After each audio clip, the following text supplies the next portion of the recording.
যোৱা কেইটামান বছৰত ৰাজ্যৰ ন্যায়পালিকাৰ আন্তঃগাঁথনিয়ে এক নতুন অগ্ৰগতি লাভ কৰিছে। যোৱা বছৰ বৰপেটা জিলাত আমি নতুন জিলা ন্যায়িক আদালতৰ ভৱন মুকলি কৰিছিলোঁ। ইয়াৰ উপৰিও বোকাখাট আৰু ধুবুৰীৰ আদালত পৰিসৰ সম্পূৰ্ণ হোৱাৰ পথতো আগবাঢ়িছে। নতুন জিলাৰ সৃষ্টিৰ লগে লগে জিলা ন্যায়পালিকা স্থাপন কৰাটো অতি প্ৰয়োজনীয় হৈ পৰে। ফলস্বৰূপে নতুনকৈ সৃষ্টি হোৱা দক্ষিণ শালমাৰা, মানকাছাৰ, বজালী, বিশ্বনাথ, মাজুলী আৰু পশ্চিম কাৰ্বি আংলং জিলাতো জিলা ন্যায়পালিকা স্থাপন কৰা হৈছে। তদুপৰি বজালী, বিশ্বনাথ, মাজুলী আৰু পশ্চিম কাৰ্বি আংলং জিলাসমূহৰ বাবে ন্যায়িক বিষয়া আৰু কৰ্মচাৰীৰো আমি 176টা পদ সৃষ্টি কৰিবলৈ সক্ষম হৈছো।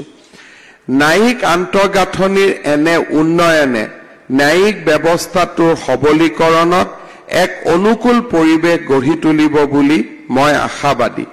আজি শিৱসাগৰ জিলা ন্যায়িক আদালত ভৱনটোৰ উদ্বোধনে শিৱসাগৰ জিলাৰ ন্যায়িক ক্ষেত্ৰখনত এক নতুন মাইলৰ খুঁটি স্থাপন কৰিলে।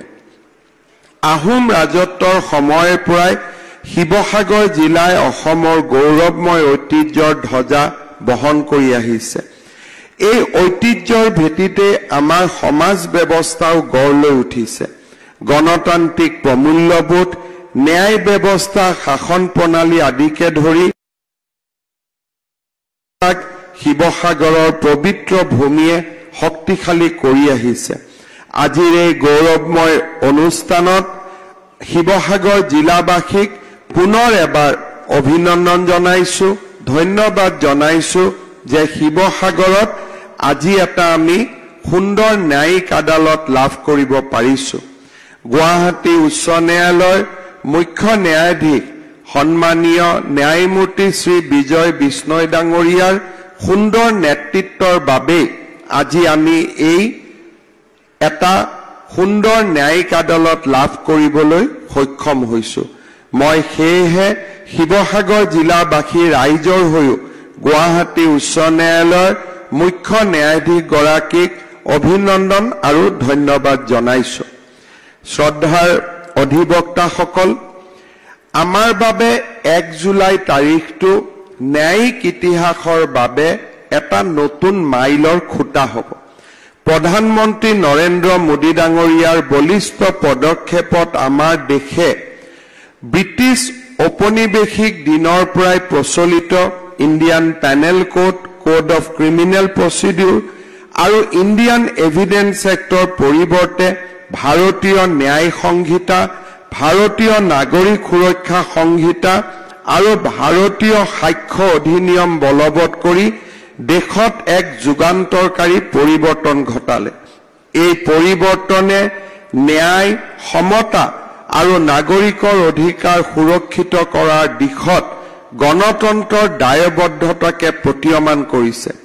নিজৰ চহকী আইনী ঐতিহ্য থকাৰ পিছতো আমাৰ দেশৰ ফৌজদাৰী দণ্ডবাধী ব্যৱস্থাটো ইমান দিনে ঔপনিৱেশিক যুগৰ আইনসমূহৰ দ্বাৰা নিয়ন্ত্ৰিত হৈ আহিছিল। সেইবাবে ভাৰতীয় সংসদে গ্ৰহণ কৰা 3খন গুৰুত্বপূৰ্ণ ফৌজদাৰী আইন প্ৰণয়ন কৰাটো এক যুগান্তকাৰী ঘটনা।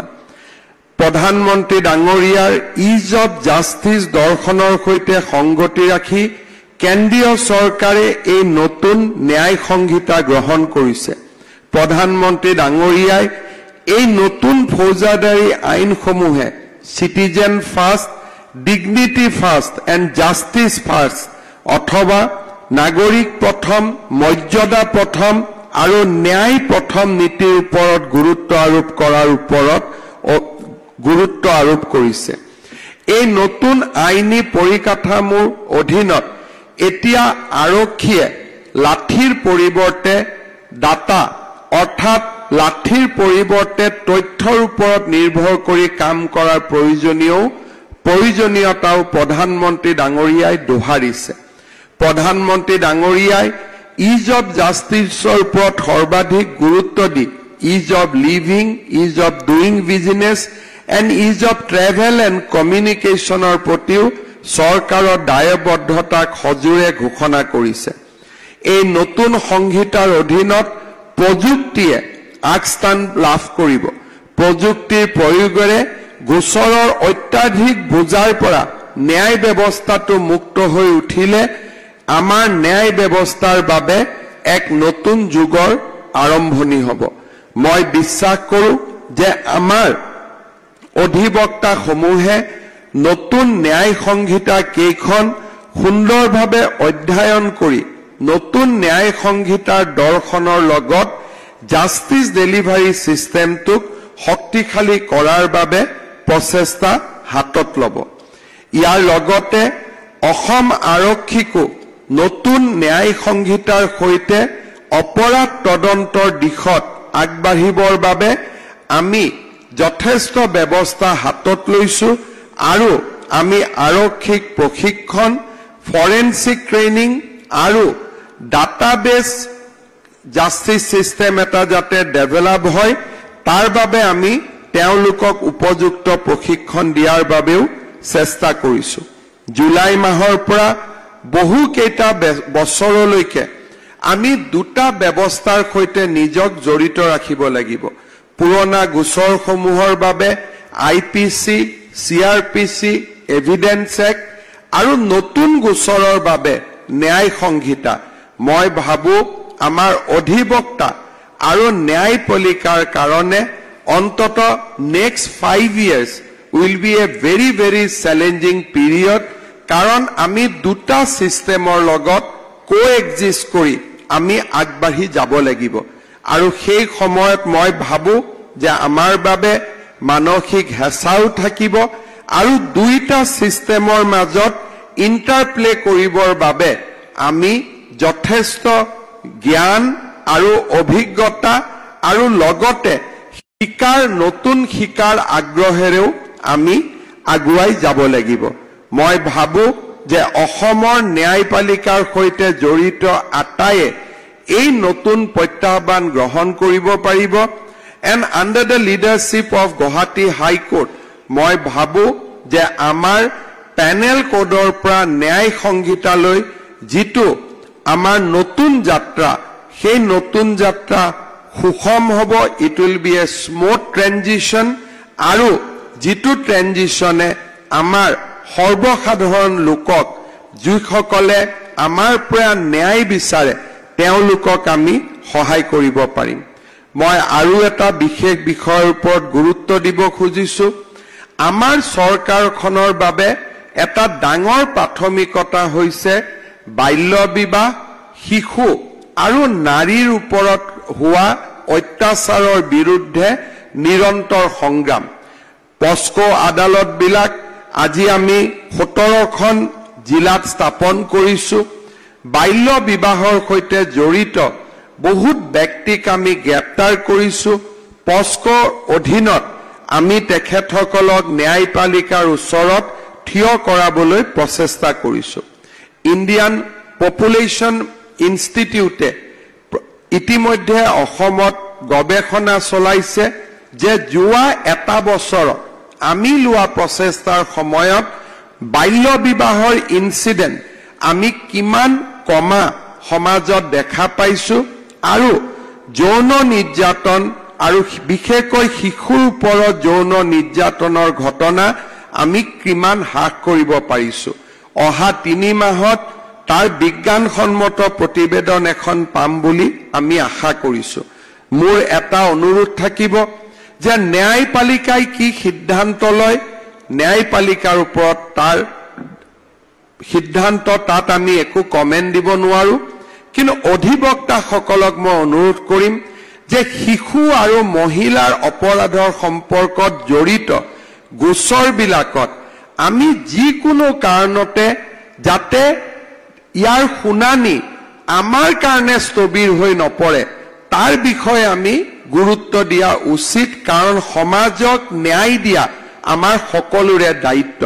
মই ভাবো যে যেতিয়া পস্কো কেছ হ'ব বা ৰেপ বা আন ধৰণৰ কেছ হ'ব তেতিয়া অধিবক্তাসকলে আদালতৰ পৰা সময় নিবিচাৰি আদালতক বাধ্য কৰাব লাগে যে আধা ঘণ্টা বেছিকৈ শুনি আপোনালোকে এই বিষয়টোৰ ওপৰত ন্যায় দিয়ক, কাৰণ সমাজৰ নিপীড়িত শিশু আৰু মহিলাসকলক ন্যায় প্ৰদান কৰাত অধিবক্তাসকলৰো এটা বিশেষ ভূমিকা আছে। আৰু এই ক্ষেত্ৰত আমাৰ আৰ্থিক চিন্তাৰ লগে লগে আমাৰ সামাজিক দায়বদ্ধতাৰ প্ৰশ্নও আমি আমাৰ সন্মুখত ৰাখি আমি কাম কৰিব লাগিব।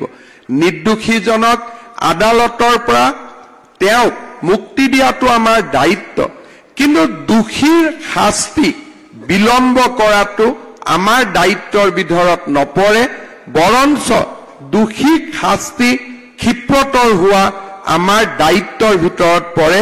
কাৰণ অধিবক্তাসকলে হৈছে সমাজৰ আটাইতকৈ সন্মুখত থকা, সমাজে বিশ্বাস কৰা শ্ৰেণীৰ ভিতৰত এটা অন্যতম।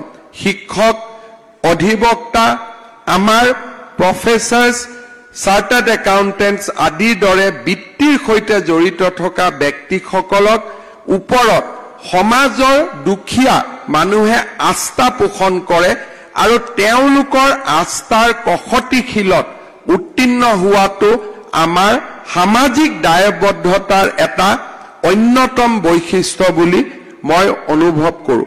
আমাৰ ৰাজ্যত চৰকাৰৰ বাবে যাতে কোনো গোচৰ কতো স্তব্ধ হৈ থাকিব নালাগে, তাৰ বাবে আমি ডাইৰেক্টৰ প্ৰচিকিউশ্যন গঠনৰ দিশত আগবাঢ়িছোঁ।